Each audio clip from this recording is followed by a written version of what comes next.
I'm Ghezal Omar. I am the writer and creator of 357 Magnum Opus. I'm here in Chicago, and I want you to follow Raze Chaos on YouTube.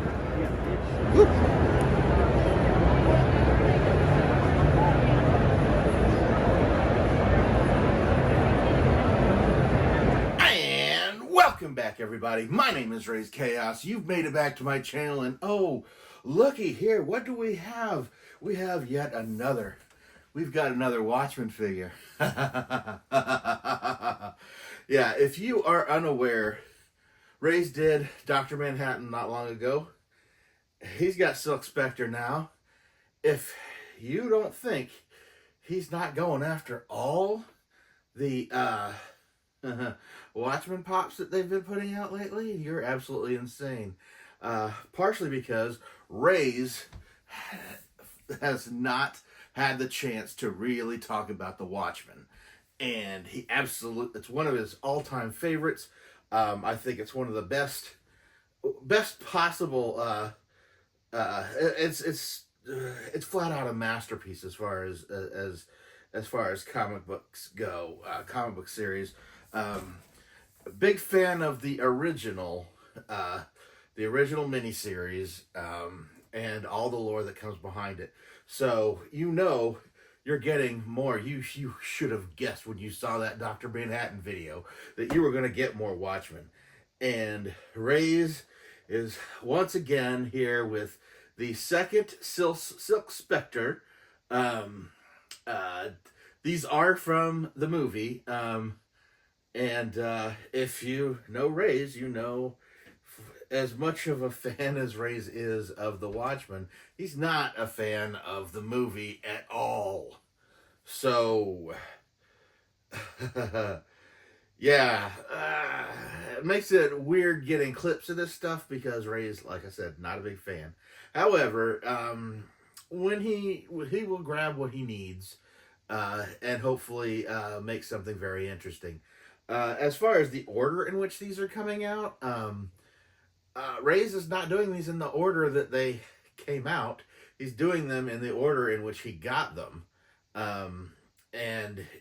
Since that's the case, yeah, some of those, I'm not sure when, I don't remember exactly how long this has been out, but it's been out for a little while. I know they haven't finished. Not even sure what the newest one is, but yeah, Raze has been grabbing these as soon as they come out. So basically wanted to get some of the heavier hitters out of the way as he got them, just the ones he had more to talk about. Dr. Manhattan was obviously going to be the strangest one. Bet by 10. And for the most part, looking at this character, the Silk Spectre, you would think, oh, well, she really didn't do much. She really didn't do much in the series. Her character didn't appear to be that strong or that important, I guess you'd say. You're right. My life's a joke. As far as that goes, but like, the Watchmen is a deconstruction of the superhero genre. And when you start deconstructing them, it's just like, I'll use Dr. Manhattan again as the example. When you're looking at Dr. Manhattan, you are not just looking at the most powerful character in the Watchmen universe.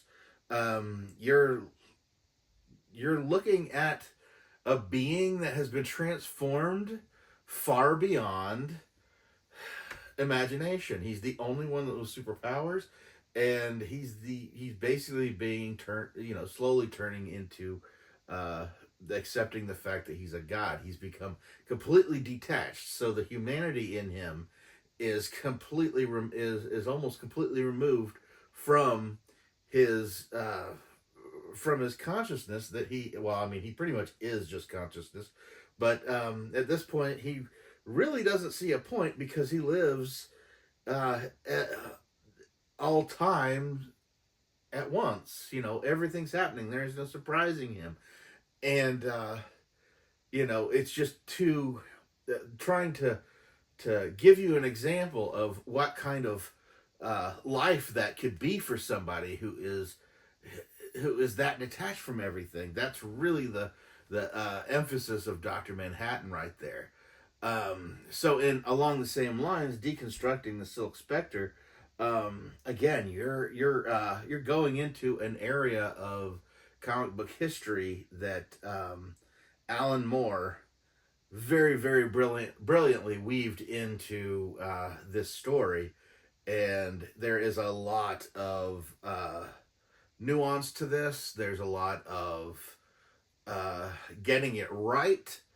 I guess you'd say getting it right, even though it's not this character specific, but a little bit complicated to try and explain. But Raze is going to manage it anyway. Going to be a little bit of a ramble here, so we might as well go ahead and get this guy out of the way so we can dig into this. Actress a sensation, she should really never miss.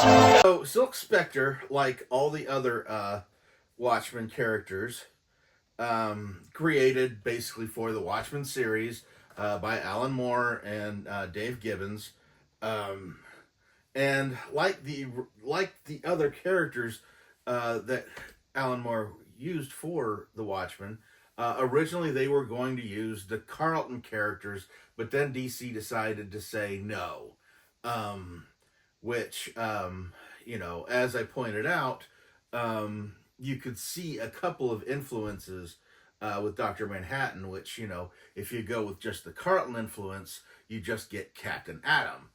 And then when you expand on what Alan Moore did with him, you see influences from other characters like Solar. Honestly, with Silk Spectre, this is probably the character that deviates the furthest from the source material. And there's a good reason for that. Carlton had a character called Nightshade, and that is who Silk Spectre is basically the morph of. And to look at the character itself, just compare the characters themselves, their costumes are about as similar as they get. And the part of the reason for that is when Alan Moore was going to use this character, he realized he didn't really know anything about this character. Nightshade basically was another hero that would team up with Captain Atom in his series. So she really didn't have her own series. Maybe she eventually did. Raze isn't 100% positive because Raze didn't know about her till much, much later. Raze wasn't around when the original Captain Atom comics were coming out from Carlton Comics. So yeah, he ain't that old. But no, Nightshade was a character that was introduced to the Captain Atom series, and she was an ally. She was another superhero that would show up. And unlike the Silk Spectre, who has no powers, she basically had she is from somewhere else, another dimension, and it's kind of a dark shadow dimension. And her ability was, her primary ability is that she's able to open up portals to that other dimension, and by traveling through that dimension, she can open up another portal somewhere else. So while it seems instant for, just opening up the portal, she steps through it, she's somewhere else. She's able to do that, but, in fact, to her, she's actually going through this portal and moving, even though it appears instant for us. Later on, she's actually a member of the Suicide Squad during the John Ostrander run, which everybody that watches Raze knows that's his favorite run of all time as far as the Suicide Squad goes. And there were issues in which you'd actually see them going through this shamble of another dimension. It was clear that some kind of dark force had taken over this dimension, and basically for those members of the Suicide Squad that were basically from Earth and, you know, kind of street level characters that didn't really go out into space or anything like that, were basically instructed to close their eyes and not even to look around throughout that process. Even though to the outside world, on the regular world, this appeared to be instant, they were moving through another dimension and physically traveling through it. But yeah, she was able to fly. She had, you know, combat experience, and she was basically an ally of Captain Atom, and so that's where where Nightshade fit in.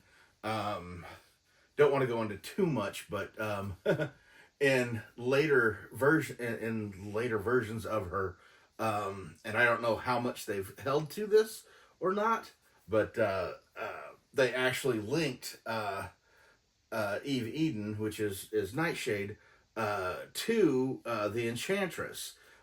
She actually absorbs the Enchantress in the Suicide Squad, and there it becomes a big risk every time she uses her power to travel through the other dimension. The Enchantress grows more powerful and is able to make the transformation into our world even more within Nightshade's body, which that helped with that story, because I mean, for a while there in the Suicide Squad, you forgot the Enchantress was even there, and then all of a sudden, oh yeah, she's right there. But we're not going to delve too far into Nightshade, because her part in this is done. Because now we have the Silk Spectre, and the Silk Spectre in the Watchmen series basically represented all female superheroes. Do you know? And how they were treated in the media, as far as treated in comics as they were put together. And it was done through two characters. This is a Silk Spectre 2, and originally you have Sally Jupiter, who is the first Silk Spectre, and she basically jumps onto the craze of these mystery men, these superheroes who were suddenly putting on costumes and going out and stopping street level crime, and her having an eye for what's popular, I guess you'd say. She goes out, she gets her costume, and she decides she's gonna grab up the publicity of doing the exact same thing. The only difference is she is a model and an actress and not actually a crime fighter. So unlike the rest of the Minutemen, all of her crime busting adventures are all staged. And while the rest of the Minutemen, because that's the group she joins, the group of heroes, they're all aware of this, that she is just basically a showpiece, and having her in the group essentially increases morale, because she goes for the good press. And hey, everybody likes Silk Spectre. Look at the gams on that woman. But yeah, she isn't a superhero per se, but she manages to get in all the publicity shots. She's basically almost a PR person, and that's really kind of the way female superheroes were even treated in regular comics at that time, because these are represented. It's representative of the 40s. The golden age of DC. A golden age of comics, but I mean, I go to DC because we're sticking to DC.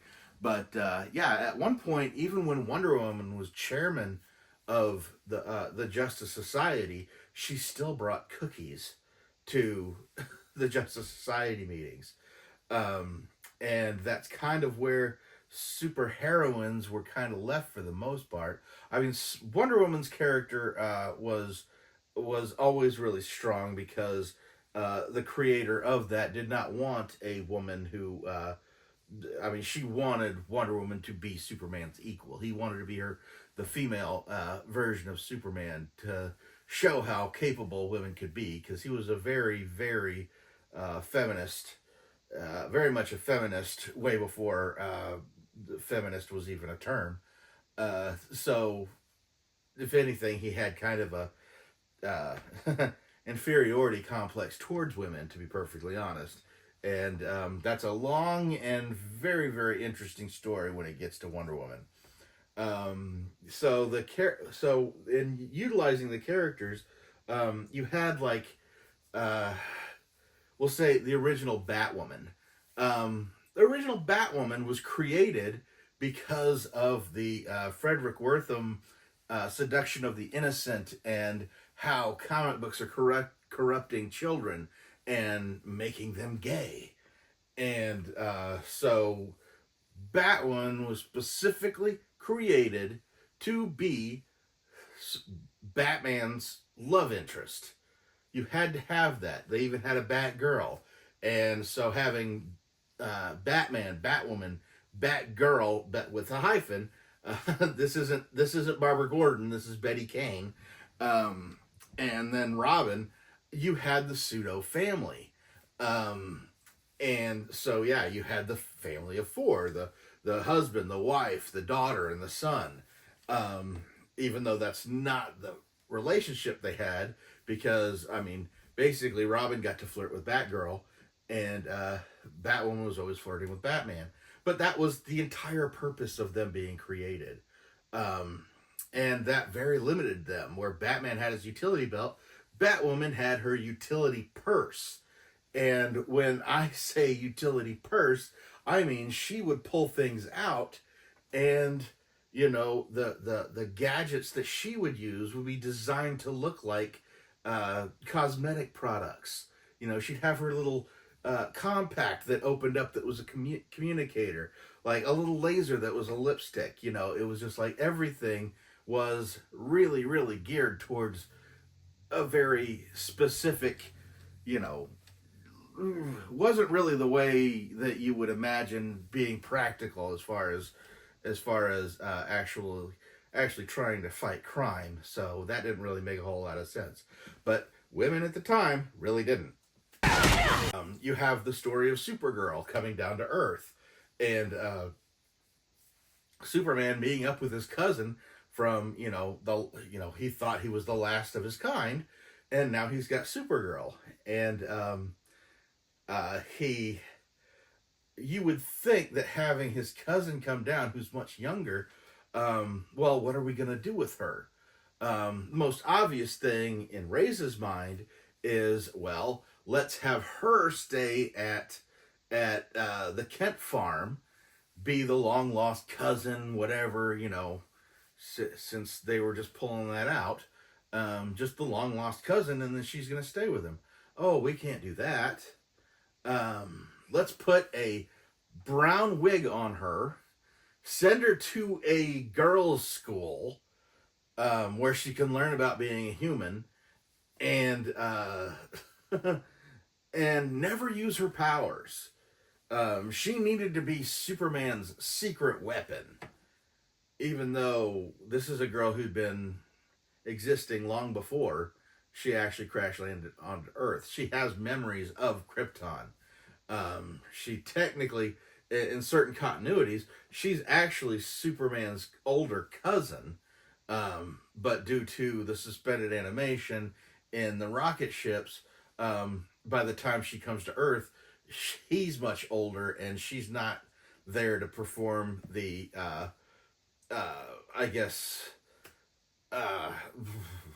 parental duty she was supposed to. She was basically sent there to help raise Kal-El, and now she's just there. And unlike him, who gets to grow into his powers and see how it works in there, she basically is there full powered and has to learn how to restrain her powers to exist in there, which is really kind of the way it works. But not to be basically have a wig slapped on her, told her not to use her powers under under any circumstances. That's for her protection, mind you, where she doesn't even get like a family to live with. You have to go live in a school, and it's like for her protection. She's the most powerful woman on the planet, but she's still Supergirl. That is another aspect as to how these old comic book stories involve women. Women in comics, female characters in comics have come a very long way. Even, with the popular character now, Hawk Girl, she did not exist but to be Hawkman's wife originally. She wasn't even his partner at first. She was his sidekick, even though she was his wife.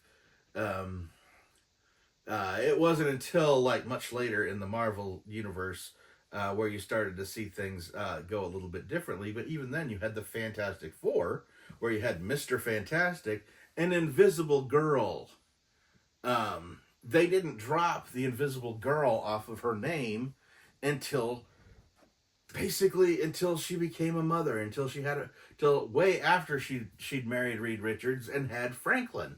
That's when they decided, okay, well, she has gone into womanhood now that she's given birth.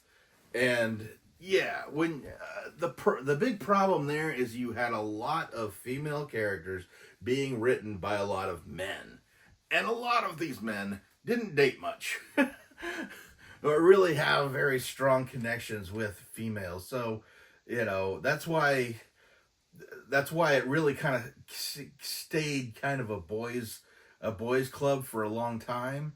I mean, not to say that there weren't female fans of superheroes, but I mean, these were obviously books written for the male influence, or from the male perspective, with messages to boys becoming men. And it really kind of seemed almost to exclude a female audience for a long time. Which brings us to the biggest influence on the Silk Spectre as far as what Alan Moore pulled from, and that would be the Black Canary. Because the Black Canary has one of the strangest situations going on here. The Black Canary was an independent female. She comes on the scene, she's a crime fighter, no superpowers, she's just out there fighting the good fight. And, she eventually, in order to make her stories work better, she starts teaming up with Johnny Thunder, who is at best a teenage sidekick. And they team her with other male superheroes to keep her going, because the character was popular, but it was hard keeping her afloat in her own book. And eventually they put her into the Justice Society. And she kind of showed up at the tail end of the golden age of comics. And in doing so, you had, the later stories of the Justice Society as they were being phased out. And it seemed a shame that Black Canary was just getting going and she was gaining popularity. It was just like, it seemed like a shame to go ahead and let her fade off with the rest of society. So basically they had her husband get killed off. And during one of the annual Justice League, Justice Society, or in other words, Earth 1, Earth 2 team-ups, they have a situation in which Black Canary, just, still grieving over her husband, decides, hey, I want a new start. Let me start on this other Earth and be a, fresh start. Nobody knows me here. There's not a, there's no Black Canary here. Let me just go ahead and be me. And so they went ahead and did that. But then you have Crisis on Infinite Earths show up, and it's not like they had a teenage Black Canary. They had a Black Canary on the Justice Society, and when the Justice Society is taken away, and there's that long gap before the Justice League arrives, like, well, wait, where did Black Canary fit in? Oh, Will. Black Canary had a daughter. See the connection already? You've got Black Canary and Black Canary 2. In order to bridge the gap between the Justice Society Black Canary and the Black Canary of the Justice League. At some point, that she goes from being the Black Canary to being the Black Canary's daughter. And that was a slow, strange alteration. And, basically right around 1985 is when they did that, which, ironically enough, was kind of big news at the time. That's also when Alan Moore wrote the Watchmen, so it was very much on his mind. So the differences here is that Silk Spectre is basically raised to be a superhero. She's raised to be the superhero her mother was not.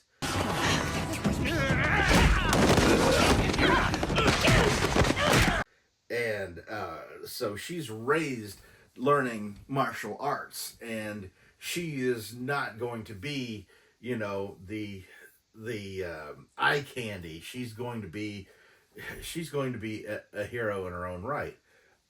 It wasn't her choice. It was her mother's. Just like those old female characters, it wasn't her motivation. It was somebody else's. And then as they go along, and she joins the Minutemen, she's immediately paired with Dr. Manhattan as his, love interest, because that's what female characters were there to be, love interests. So she becomes Dr. Manhattan's love interest, which is really strange, because how do you have a love interest with a being that is so detached from reality? And, he's so detached from humanity, and just kind of goes through the motions of, hey, can't really explain why he likes her so much, because there really isn't even an attraction anymore, because that would have, he is so far above us, that would be,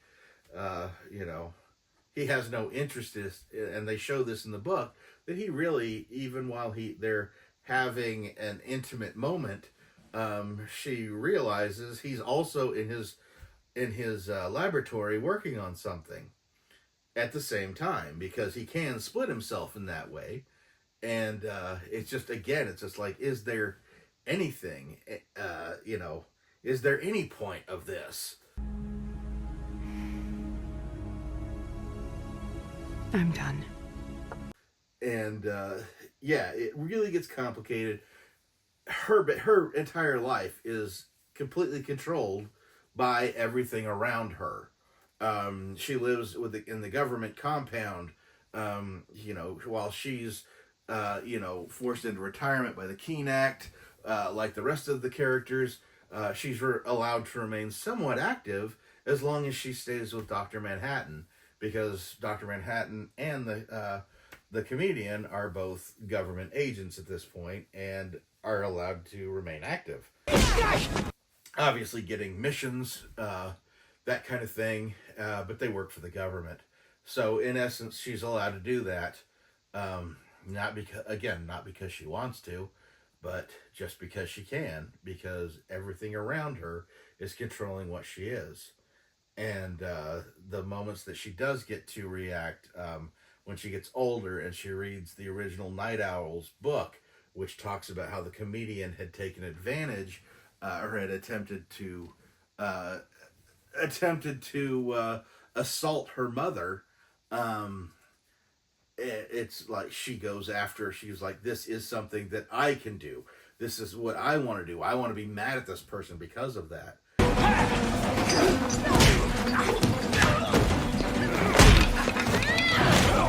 Even then, like, she's doing what she feels like her mom would want her to do. And so that's where it really comes to a climax in the story with her, and why she's the most important, because at the later point where Dr. Manhattan has decided to leave Earth and just go to Mars, because he can just sit there and think all he wants up there. He brings Silk Spectre up, or Laurie up, to Mars with him, and basically informs her that he is completely detached from the world and humanity, and she's begging him to come back because with him leaving, that's the only thing that's keeping the Russians from unleashing nuclear war upon the United States. And since he's not there anymore, the United States really hasn't been worried about keeping their defenses up. And so yeah, basically a nuclear holocaust is getting ready to happen on Earth, and he doesn't really see much of a point in stopping it. And it's in that moment on Mars that she comes to a deep realization on her own that basically changes her life completely. It shows her how little of her life she's actually lived, and how much of her life has just basically been going on around her. My life. All life. Meaningless. I disagree. What?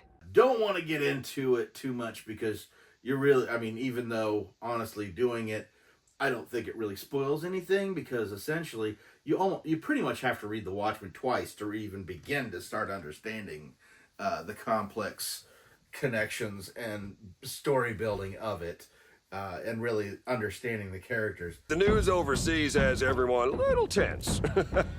So, before I throw you to our hungry reporters here tonight, let me kick things off with this. If the Reds act up... There's really no point in really giving away a lot of the revelation that she has up there, but it is big. And in doing so, her coming to this realization sparks something in Dr. Manhattan. I do not think your life is meaningless. But why? You changed my mind. For my entire existence, I have longed to see a thermodynamic miracle, an event with odds so great against it ever happening that it is effectively impossible, like oxygen spontaneously turning into gold. Basically shows him that for as hard as he has been looking for a specific kind of 1 in a million occurrence that has been happening, that he's been looking too hard for it, and that impossible, that basically this impossible possibility, thermodynamic event has been happening around him the entire time. That there is one thing that he would never be able to completely predict or understand, completely, like he does everything else. He understands everything in the universe, but there's one thing he can't predict and he can't understand, and that's the mystery that reminds him of life, and what it is to live and not. It'd be very boring to know everything, and it introduces that last bit of mystery that makes him feel like humanity is worth exploring. And so by that amount, she actually is a pivotal character, even though her story all the way up until that is just kind of really, okay, she's an unwilling superhero. She's really not even in control of her life, and even the people around her kind of cast her aside. And so really by the end of the story, she has decided to look over her entire life and see, and from that she's able to put it all together and decide what kind of person that she actually wants to be. So yeah, much like how female superheroes were were looked at and written all the way up until 1985. Much like that in comics, more female characters were given a thicker, more fleshed out motivation. And so that was the big key that Silk Spectre played, pretty much right under everybody's nose. But yeah, Raze got into it, and that got a lot deeper than he knew he was gonna. Raze didn't really see a way to get through this without getting that deep, but oh goodness. There, just with the Watchmen, there's so much to explore, and there's so many things that reflected the comic book industry and how characters were created, treated, archetypes, and basically the stories that they would tell and how similar they were to each other. It really is the best deconstruction of an entire genre that you could have done. And honestly, to be able to do it in a story that was as accessible as you wanted it to be, because if you just wanted to read the little superhero story, that's fine. But if you wanted more, just read it again. And then read it again. Because you realize that it was deeper. You realize it's deeper on your second read. And then by the third one, you realize how deeper it still is. And by that time, you can basically read it from the perspective of each character. And it's so deep. And there's so much to explore. And that's why Raze spaces out the Watchmen books, Watchmen characters apart, because Raze kind of goes a little crazy on it. But I think that we've done okay for this. So at this point, Raze, we're just gonna go ahead and take this out and have a look at it. We're here to rescue you. Stand back from the window.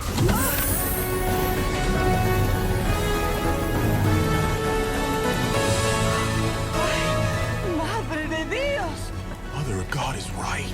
Oh, I'm an entirely different Spectre. And certainly nobody's mother. Vámonos, por favor. Let's go. Ay, gracias. And here we go. We've got Laurie Juspeczyk. And if you're thinking, well, wait, wasn't her mom's name Sally Jupiter? Yeah, it was. And that is a show name. And one of the fun parts I think about, one of the things I find very, very fun and interesting about that is that her name is Juspeczyk. And the reason she changes it to Sally Jupiter is because she doesn't want people to know that she's Polish. Because although it doesn't seem really, it doesn't, I mean, there's still like the old hints of the old dumb Polak jokes that used to permeate the world for decades. They have since been shifted into dumb blonde jokes. It's just basically a joke about a dumb person. But for a long time, Polish people got that stigma slapped on them. And the story is very much like shows that part of time where she changes her name. So yeah, by the time Laurie gets old enough, she doesn't take her stepdad's name because she knows she's not his daughter. And so she takes her mom's name of Juspeczyk, even though her mom tried to hide that. So here she is in her costume, which, again, appears to be more flashy than it is functional. And this is pretty much altered more for the movie than it is as far as the book goes. This is probably the costume that they worked with the most as far as making it different for the movie. And just trying to represent that she's not flashy modern version of what her mother was, but a reluctant superhero fighter. So yeah, she lets them pretty much give her the costume that she will wear, and she even mentions in the books that she's not completely comfortable with it. I think what I love the most about this is her hair being so much hair. It's so easy to have them when they're having a character fly up. I really feel like this character has this figure has a lot more hair than other figures of the same design have.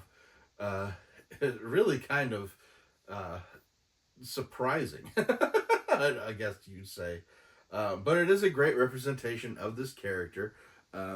If you're not going to have comic accurate, this is about as good as you're going to get.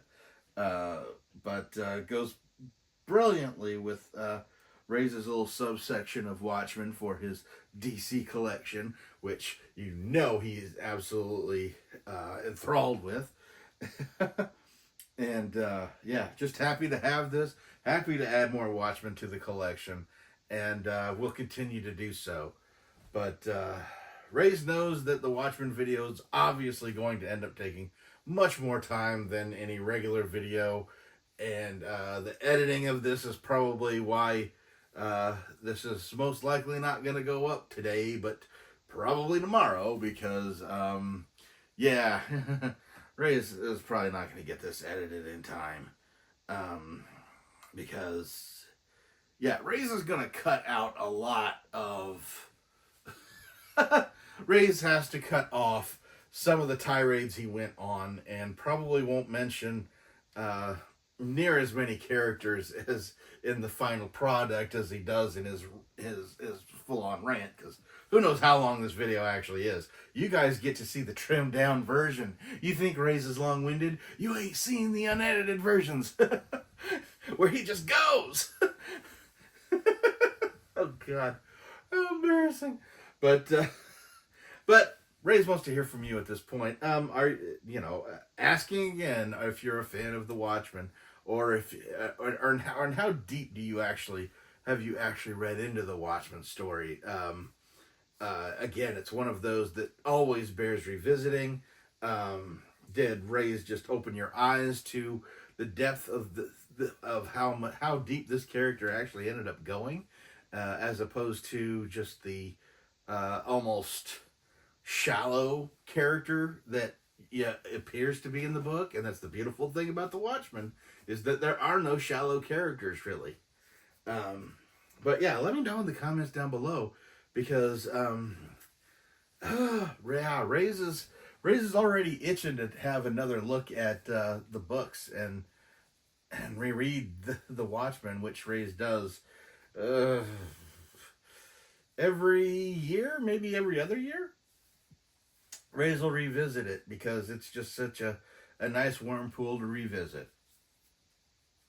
But at any rate, Raze is going to go ahead and get out of here now. Talk to me in the comments about what you think of this character, the Watchmen books in general. But never forget that life is full of odd moments. You never know when you're going to be defined.